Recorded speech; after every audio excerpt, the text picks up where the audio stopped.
Welcome to easy chemistry. Dear student, board में आपको question कैसे आएगा, यहाँ पर देखिए, how will you prepare carboxylic acid from alkyl nitrile. Question B है एसिटिक एसिड, जिसका दूसरा नाम ethanoic acid from ethane nitrile, या दूसरा नाम है एसीटोनाइट्राइल। और क्वेश्चन सी है बेंजोइक एसिड फ्रॉम बेंजोनाइट्राइल। हर एक के लिए आपको एक एक मार्क मिलेगा। चलिए नेक्स्ट मेथड ऑफ प्रिपरेशन पढ़ते हैं। Preparation of carboxylic acid from acyl chloride. Acyl chloride का दूसरा नाम एसिड क्लोराइड भी है, ठीक है। तो क्या लिखा है देखिए, सबसे पहले हमने एसिड क्लोराइड का फॉर्मूला लिखे हैं R single bond C double bond O single bond Cl। इसकी वाटर के साथ रिएक्शन हो रही है, एरो पर हाइड्रोलिसिस लिखा गया है। तो देखिए यहाँ पर कौन किससे कंबाइन हो रहा है, Cl जो कि एसिड क्लोराइड का Cl वाटर के H से कंबाइन होकर साइड प्रोडक्ट HCl तैयार हो रहा है। और मेन प्रोडक्ट देखिए वाटर का OH, ये C से जुड़कर R single bond C double bond O single bond OH तैयार हो रहा है, यानी कि कार्बोक्सिलिक एसिड। इसके हम यहाँ पर दो एग्जाम्पल देखेंगे। अगर हम R की जगह पर CH3 रखते हैं तो फॉर्मूला क्या तैयार होगा, CH3 single bond C double bond O single bond Cl acetyl chloride, या इसका IUPAC नाम है इथेनोइल क्लोराइड। इसकी वाटर के साथ रिएक्शन होगी, यानी कि हाइड्रोलिसिस होगा, और Cl combines with H to form HCl, और मेन प्रोडक्ट आपको एसिटिक एसिड मिल रहा है। सेकंड एग्जांपल में बेंजोइल क्लोराइड का फॉर्मूला लिखा गया है। इसकी वाटर के साथ रिएक्शन होकर आपको benzoic acid plus side product HCl मिल रहा है। अब हम preparation of carboxylic acid from acid anhydride देखने वाले हैं। तो देखिए एसिड अनहाइड्राइड का फॉर्मूला किस तरह से लिखा गया है, R single bond C double bond O single bond O single bond C double bond O single bond R। ये एसिड अनहाइड्राइड का फॉर्मूला है। इसकी वाटर के साथ रिएक्शन हो रही है, यानी कि हाइड्रोलिसिस हो रहा है, और बॉन्ड ब्रेकिंग आपको बताई गई है किस तरह से बॉन्ड ब्रेक हो रहा है। तो आपको देखिए यहाँ पर वाटर के H O से जुड़कर RCOOH मिलेगा, और सेकंड मॉलिक्यूल भी RCOOH रहेगा, यानी यहाँ पर कार्बोक्सिलिक एसिड के दो मॉलिक्यूल्स मिलेंगे। एग्जाम्पल में देखिए हमने R की जगह पर CH3 लिखा है, दोनों R की जगह पर CH3 एसिटिक अनहाइड्राइड, इसकी वाटर के साथ रिएक्शन हो रही है, यानी कि हाइड्रोलिसिस हो रहा है, और एसिटिक एसिड के दो मॉलिक्यूल्स मिलने वाले हैं। चलिए नेक्स्ट रिएक्शन देखते हैं। Preparation of carboxylic acid from Easter. इसमें दो सब हेडिंग है। सब हेडिंग ए है बाय एसिड हाइड्रोलिसिस, और सब हेडिंग बी है बाय अल्कलाइन हाइड्रोलिसिस। तो पहले हम एसिड हाइड्रोलिसिस समझ लेते हैं। सबसे पहले हम ईस्टर का फॉर्मूला लिखेंगे, R single bond C double bond O single bond OR dash. इसकी वाटर के साथ रिएक्शन हो रही है in presence of dilute H2SO4, इसीलिए इसे एसिडिक हाइड्रोलिसिस कहा जा रहा है, और हीटिंग करना है यहाँ पर। तो देखिए यहाँ पर R डैश, ईस्टर का जो R डैश है ये वाटर के OH से कंबाइन होकर R dash single bond OH यानी कि अल्कोहल मिलने वाला है, और जो मेन प्रोडक्ट है R single bond C double bond O single bond OH carboxylic acid मिलने वाला है। एग्जाम्पल में हम R की जगह पर CH3 रखेंगे, CH3 single bond C double bond O single bond O, R dash की जगह पर हमने C2H5 रखा है, तो इसका नाम है इथिल एसीटेट। इथिल ग्रुप किसे कहा गया है, C2H5 को, और एसीटेट किसे कहा गया है, CH3 single bond C double bond O single bond O, इसको एसीटेट कहा गया है। इसका जो IUPAC नेम है इथिल इथेनोएट, ये नाम है इसका। तो इसकी वाटर के साथ रिएक्शन हो रही है, C2H5OH से कंबाइन होकर C2H5OH, और वाटर का HO से कंबाइन होकर CH3C double bond O single bond OH acetic acid तैयार होगा। एसिटिक एसिड का IUPAC नेम है इथेनोइक एसिड। चलिए अब हम सब हेडिंग बी पढ़ने वाले हैं बाय अल्कलाइन हाइड्रोलिसिस। तो यहाँ पर ईस्टर की रिएक्शन डाइल्यूट NaOH के साथ होने वाली है, और हीटिंग का सिंबल लिखना है। तो R डैश ये OH के साथ कंबाइन होकर R dash single bond OH यानी कि अल्कोहल साइड प्रोडक्ट मिलेगा, और R डैश की जगह पर Na आ जाएगा, तो आपको मेन प्रोडक्ट मिलेगा R single bond C double bond O single bond ONA। इसका नाम है बच्चों सोडियम कार्बोक्सिलेट या sodium salt of carboxylic acid. इसकी सेकंड स्टेप में फिर से वाटर के साथ रिएक्शन होने वाली है in presence of concentrated HCl। इस पर ध्यान दीजिए आपको हाइड्रोक्लोरिक एसिड कैसा लेना है, कॉन्सनट्रेटेड लेना है। तो यहाँ पर ये एसिडिफिकेशन हो रहा है, तो यहाँ पर देखिए Na ये वाटर के OH से कंबाइन होकर NaOH तैयार हो रहा है और मेन प्रोडक्ट है carboxylic acid.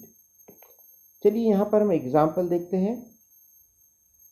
CH3 single bond CH2 single bond C double bond O single bond OCH3, इसका नाम है मिथिल प्रोपेनोएट।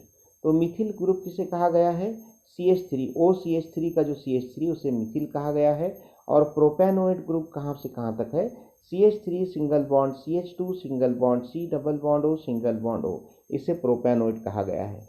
इसकी डाइल्यूट NaOH के साथ रिएक्शन हो रही है, यानी कि अल्कलाइन हाइड्रोलिसिस हो रहा है। तो यहाँ पर CH3 ये NaOH के OH से कंबाइन होकर CH3OH मिलेगा, मिथिल अल्कोहल या मिथेनॉल। और जो मेन प्रोडक्ट रहेगा वो रहेगा CH3CH2 single bond C double bond O single bond ONA, sodium salt of propionic acid. और उसके बाद इसका वाटर के साथ रिएक्शन हो रहा है in presence of concentrated HCl, यानी कि एसिडिफिकेशन हो रहा है। तो Na combines with OH to form NaOH और H combines with O to form propanoic acid. अब ये जो अल्कलाइन हाइड्रोलिसिस है ईस्टर का, इसे सैपोनिफिकेशन भी कहा जाता है। क्यों कहा जाता है सैपोनिफिकेशन, उसका रीज़न लिखा गया है। देखिए सोडियम और पोटेशियम सॉल्ट, एकदम नीचे देखिए आप, सोडियम और potassium salt of higher fatty acid known as soap. तो हायर फैटी एसिड किसे कहा गया है, कार्बोक्सिलिक एसिड। ऐसे कार्बोक्सिलिक एसिड जिनमें कार्बन की जो नंबर है वो ज़्यादा होता है, तो उन्हें हम क्या कहते हैं, हायर फैटी एसिड कहते हैं। तो उसके सोडियम या पोटेशियम सॉल्ट को ही हम सोप कहते हैं। आपको एग्जाम में ये आ सकता है कि write the chemical name of soap, तो हम क्या लिखेंगे, सोडियम और potassium salt of higher fatty acid. तो hence alkaline hydrolysis of ester is called saponification. यहाँ पर आप ये फॉर्मूले को ध्यान से देखिए कि ये जो है सोडियम सॉल्ट है ऑफ हायर फैटी एसिड, ठीक है, ये सोप का फॉर्मूला है, समझ के चलिए आप, इसीलिए इसे सैपोनिफिकेशन कहा गया है। चलिए नेक्स्ट रिएक्शन देखते हैं हम। Preparation of aromatic carboxylic acid from alkyl benzene. Alkyl benzene से आपको एरोमेटिक कार्बोक्सिलिक एसिड तैयार करना है। इस रिएक्शन में आपको कौन कौन से ऑक्सीडाइजिंग एजेंट आप यूज़ कर सकते हैं। नंबर 1 पर है देखिए डाइल्यूट नाइट्रिक एसिड आप यूज़ कर सकते हैं। नंबर 2 पर नज़र आ रहा है अल्कलाइन या एसिडिक KMnO4 पोटेशियम परमैंगनीट यूज़ कर सकते हैं। या नंबर 3 पर आप क्रोमिक एसिड यूज़ कर सकते हैं। तो देखिए ये टॉलिन का स्ट्रक्चर है, बेंजीन रिंग है, उससे डायरेक्टली CH3 ग्रुप जुड़ा हुआ है। टॉलिन का नाम मिथिल बेंजीन भी हम लिख सकते हैं। तो इसका हम क्या कर रहे हैं, ऑक्सीडेशन कर रहे हैं with the help of oxidising agent. Oxidising agent आपने कौन सा यूज़ किया है, एरो पर देखिए क्या लिखा हुआ है, KMnO4/KOH, यानी आप अल्कलाइन KMnO4 का यूज़ कर रहे हैं और हीटिंग कर रहे हैं। तो यहाँ पर ऑक्सीडेशन का क्या मीनिंग लेंगे हम, removal of hydrogen and addition of oxygen. तो देखिए आपको जो प्रोडक्ट मिला पोटेशियम बेंजोएट, इसके स्ट्रक्चर को देखिए, यहाँ पर C double bond O single bond OK ये तैयार हुआ है, पोटेशियम बेंजोएट और एरोमेटिक रिंग है। तो यहाँ पर हमने 3 हाइड्रोजन रिमूव कर दिए हैं और ये 3 बॉन्ड ब्रेक करके हमने 3 नए बॉन्ड तैयार किए हैं। पहला बॉन्ड है कार्बन और ऑक्सीजन के बीच का सिग्मा बॉन्ड, दूसरा बॉन्ड है कार्बन और ऑक्सीजन के बीच का पाई बॉन्ड और तीसरा बॉन्ड है कार्बन और ऑक्सीजन के बीच का सिग्मा बॉन्ड। तो यहाँ पर 3 पुराने हाइड्रोजन के बॉन्ड ब्रेक करके 3 नए बॉन्ड हमने तैयार किए हैं। ऑक्सीजन पर नेगेटिव चार्ज और K पर पॉजिटिव चार्ज। ये K कहाँ से आया है, ये K जो है KOH से आया है, ठीक है। तो चलिए अब यहाँ पर इसका हम एसिडिक हाइड्रोलिसिस कर रहे हैं, यानी कि वाटर के साथ रिएक्शन है in presence of acid. Acid को हम H पॉजिटिव लिख रहे हैं, तो H पर पॉजिटिव चार्ज रहेगा वाटर के और OH पर नेगेटिव चार्ज। तो यहाँ पर K पॉजिटिव ये OH नेगेटिव से कंबाइन होकर KOH मिला हमको एज ए साइड प्रोडक्ट और मेन प्रोडक्ट हमको मिला बेंजोइक एसिड। उसके बाद हम सेकंड एग्जांपल देखेंगे। ये स्ट्रक्चर है आइसोप्रोपिल बेंजीन का, या इसका दूसरा नाम है क्यूमीन। ये क्यूमीन का स्ट्रक्चर है। तो क्यूमीन का आप ऑक्सीडेशन कर रहे हैं with the help of alkaline KMnO4 और हीटिंग है, तो फिर से आपको पोटेशियम बेंजोएट मिला, उसका आपने एसिडिक हाइड्रोलिसिस करने पर आपको बेंजोइक एसिड मिला। तीसरा जो स्ट्रक्चर आपको नज़र आ रहा है, इसका नाम क्या होना चाहिए, टर्शियरी ब्यूटिल बेंजीन। अब ये टर्शियरी ब्यूटिल ग्रुप का ऑक्सीडेशन नहीं हो सकता है। क्यों नहीं हो सकता है? क्योंकि ये जो कार्बन है ये बेंजीलिक कार्बन है, आपको पता है। What you mean by benzylic carbon? ऐसा कार्बन जो एरोमेटिक रिंग से डायरेक्टली जुड़ा हुआ है। तो इस बेंजीलिक कार्बन से एक भी हाइड्रोजन अटैच नहीं है। तो इस रिएक्शन को करने के लिए एक इम्पॉर्टेंट कंडीशन रखी गई है। रिएक्शन की कंडीशन क्या है कि at least one benzylic hydrogen must be present. Benzylic carbon पर कम से कम एक बेंजीलिक हाइड्रोजन मौजूद रहना चाहिए। अब क्यूमीन में एक बेंजीलिक हाइड्रोजन नज़र आ रहा है, इसलिए रिएक्शन हो गई। टॉलिन में आपको 3 बेंजीलिक हाइड्रोजन नज़र आ रहे हैं, इसलिए रिएक्शन हो गई। लेकिन यहाँ पर टर्शियरी ब्यूटिल बेंजीन में एक भी बेंजीलिक हाइड्रोजन नज़र नहीं आ रहा है, इसलिए यहाँ पर ये ऑक्सीडेशन रिएक्शन नहीं होगा। तो आपको एग्जाम में सवाल आ सकता है कि which of the following compound do not undergoes oxidation with alkaline KMnO4। Option A आएगा टॉलिन, ऑप्शन बी आएगा क्यूमीन, और ऑप्शन सी आएगा इथिल बेंजीन, और ऑप्शन डी आएगा टर्शियरी ब्यूटिल बेंजीन। तो करेक्ट आंसर क्या रहेगा, टर्शियरी ब्यूटिल बेंजीन। यहाँ पर आप इथिल बेंजीन का भी ऑक्सीडेशन कर सकते हैं, क्योंकि वहाँ भी जो बेंजीलिक कार्बन है उस पर 2 हाइड्रोजन मौजूद रहेंगे। चलिए उसके बाद, और आप किसी का भी यहाँ पर ऑक्सीडेशन करेंगे, चाहे साइड चेन कितनी भी लंबी रहने दीजिए, फाइनल प्रोडक्ट आपको बेंजोइक एसिड ही मिलेगा, कोई दूसरा एसिड नहीं मिलेगा। चलिए नेक्स्ट रिएक्शन देखते हैं। Preparation of carboxylic acid from alkyne.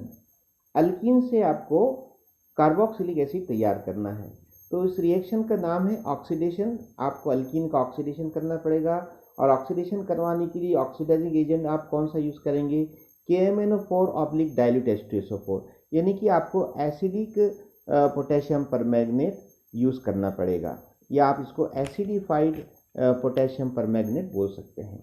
तो देखिए यहाँ पर हमने जो इथिन लिया है, ये एरोमेटिक अल्कीन लिया है, फिनिल इथिन, यानी एग्जैक्टली क्या हुआ होगा यहाँ पर, इथिन का फार्मूला आपको पता है CH2 डबल बॉन्ड CH2। तो एक हाइड्रोजन का रिप्लेसमेंट आपने एरोमेटिक रिंग से किया और उसका नाम आपने तैयार किया फिनिल इथिन। तो फिनिल इथिन का आपने ऑक्सीडेशन किया है, हीटिंग है यहाँ पर। तो देखिए क्या हुआ है, यहाँ पर बेंजोइक एसिड फॉर्म हुआ है। तो क्या चेंज आया है, देखिए यहाँ पर कार्बन पर, बेंजीलिक कार्बन पर एक हाइड्रोजन है, ये हाइड्रोजन पर आपने एक ऑक्सीजन ऐड कर दिया OH, और ये double bond as it is रखा, और यहाँ से CH2 ग्रुप को कम कर दिया। CH2 की जगह पर आपने डबल बॉन्ड O, यानी यहाँ पर एक ऑक्सीजन ऐड किया है, ठीक है। तो आपको बेंजोइक एसिड मिल गया है। सेकंड एग्जांपल देखिए कि साइक्लोहेक्सीन का ये फार्मूला है, इसका जब आप ऑक्सीडेशन कर रहे हैं तो ये जो रिंग है, ये तो रिंग आपको पता है कि ये ब्रेक हो गई है यहाँ पर, और ब्रेक होने के बाद ये दोनों जो कार्बन है जहाँ पर डबल बॉन्ड नज़र आ रहा है, तो वहाँ के दोनों कार्बन का ऑक्सीडेशन हो चुका है। आपने क्या तैयार किया, COOH, नीचे भी COOH, यानी एग्जैक्टली आपने 4 ऑक्सीजन यहाँ पर ऐड किए हैं दोनों कार्बन पर, C डबल बॉन्ड C पर रिएक्शन हुई है, ठीक है। तो आपको क्या मिला, एडिपिक एसिड। एडिपिक एसिड में टोटल कितने कार्बन होते हैं, 6। ये 6 कार्बन आपको नज़र आ रहे हैं, और ये जो 2 कार्बोक्सिल ग्रुप है, यानी कि ये कौन सा एसिड रहेगा, डाई कार्बोक्सिलिक एसिड रहेगा। चलिए नेक्स्ट प्रिपरेशन देखते हैं, preparation of carboxylic acid from Grignard reagent and solid CO2। Solid CO2 का दूसरा नाम है ड्राई आइस। तो देखिए ग्रिग्नार्ड रिएजेंट का फार्मूला है R सिंगल बॉन्ड MgX, और CO2 का फार्मूला हमने किस तरह से लिखा है आप देख रहे हैं, कार्बन की वैलेंसी कंप्लीट की हमने। C डबल बॉन्ड O एक लेफ्ट राइट साइड में है और एक C डबल बॉन्ड O ऊपर है। कार्बन की वैलेंसी 4, ऑक्सीजन की वैलेंसी 2, दोनों भी सेटिस्फाइड हो गए हैं। अब C डबल बॉन्ड O दो नज़र आ रहे हैं। ये दो C डबल बॉन्ड O में से कोई एक C डबल बॉन्ड O आप सिलेक्ट कीजिए रिएक्शन के लिए। फर्ज कीजिए कि डबल बॉन्ड O की तरफ शिफ्ट हो गया है, जिसकी वजह से ऊपर नेगेटिव चार्ज और C पर पॉजिटिव चार्ज। और ग्रिग्नार्ड रिएजेंट में मैग्नीशियम पर पॉजिटिव चार्ज रहेगा क्योंकि वो मेटल है, और R पर नेगेटिव चार्ज रहेगा। तो देखिए R नेगेटिव का अटैक होगा C पॉजिटिव पर, और MgX पॉजिटिव का अटैक होगा O नेगेटिव पर। आपको एक नया कंपाउंड मिल रहा है जिसे कॉम्प्लेक्स कहा गया है। क्या फॉर्मूला है इसका देखिए, R single bond C double bond O single bond OMgX, और ये कॉम्प्लेक्स कंपाउंड है। इसका फिर आप वाटर के साथ रिएक्शन कर रहे हैं in presence of dilute HCl, यानी आप एसिडिक हाइड्रोलिसिस कर रहे हैं। MgX ये OH से कंबाइन होकर MgX OH मिल रहा है, और वाटर का H O से कंबाइन होकर आपको कार्बोक्सिलिक एसिड मिल रहा है। एक एग्जाम्पल यहाँ पर देखते हैं हम। आपने ग्रिग्नार्ड रिएजेंट कौन सा लिया, CH3MgBr मिथिल मैग्नीशियम ब्रोमाइड, और इसकी रिएक्शन आपने की ड्राई आइस या सॉलिड CO2 के साथ, और in presence of solvent dry ether. जब कभी हम ग्रिग्नार्ड रिएजेंट को यूज़ करते हैं रिएक्शन में, तो वहाँ पर सॉल्वेंट हमेशा क्या रहेगा, ड्राई ईथर। ये हमेशा के लिए याद रखिए आप। तो देखिए CH3 का अटैक हो रहा है C पॉजिटिव पर, MgBr का अटैक हो रहा है O नेगेटिव पे। आपको क्या मिल रहा है, CH3 single bond C double bond O single bond OMgBr, जो कि कॉम्प्लेक्स कंपाउंड है। फिर इसका आपने एसिडिक हाइड्रोलिसिस किया और आपको फाइनली एसिटिक एसिड मिला है। तो मैं उम्मीद करता हूं कि आपको आज का ये लेक्चर समझ में आया होगा। आज हमने इस लेक्चर में totally methods of preparation of carboxylic acid complete किए हैं। आप पूरे जितने भी रिएक्शन नज़र आ रहे हैं उन सब का आप स्क्रीनशॉट लीजिए और उसकी डिटेल में स्टडी कीजिए। तो मिलते हैं एक नए वीडियो के साथ, तब तक के लिए गुड बाय।